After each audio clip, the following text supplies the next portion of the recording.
உண்மையான செல்வம் எங்க இருக்கு? சம்பாதிக்கிற தொகையிலையா? இல்ல சேமிக்கிற திறமையிலையா? லட்சக்கணக்கில் சம்பளம். ஆனா பொறுப்பில்லாத ஆடம்பரமான செலவு, பாதுகாப்பு இல்லாத பங்குச்சந்தை ட்ரேடிங், ஆன்லைன் விளையாட்டு, அதிக வட்டிக்கு ஆசை. முடிவில் சேமிப்பு ஜீரோ. கடன் தொல்லைதான் இருக்கும். மற்றும் பொறுப்பற்ற தனத்தால் குடும்பத்திலும் நிம்மதி இருக்காது. இன்னொரு பக்கம், சாதாரண சம்பளம் வாங்கும் மனிதர். ஆனால் சிக்கனமான வாழ்க்கை முறை.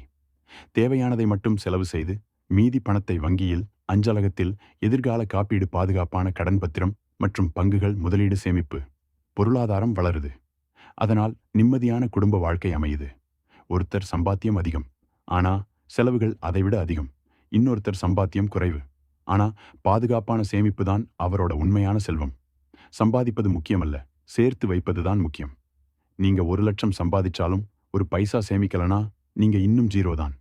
ரூபாய் 20,000 சம்பாதிச்சாலும் ரூபாய் 5,000 சேமிச்சா நீங்க தான் பொருளாதார ரீதியா வெற்றியாளர். நீங்க சம்பாதிக்கிறீங்க, அதுல எவ்வளவு சேர்த்து வச்சிருக்கீங்க?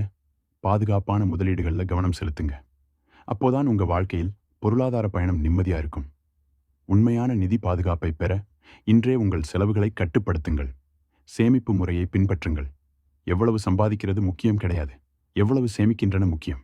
இந்த காணொளி பிடித்திருந்தால் சப்ஸ்கிரைப் பண்ணுங்க, ஷேர் பண்ணுங்க, லைக் பண்ணுங்க. இதை பற்றிய உங்கள் மேன்மையான கருத்தை கமெண்ட்ல தெரிவியுங்கள். நன்றி, வணக்கம்.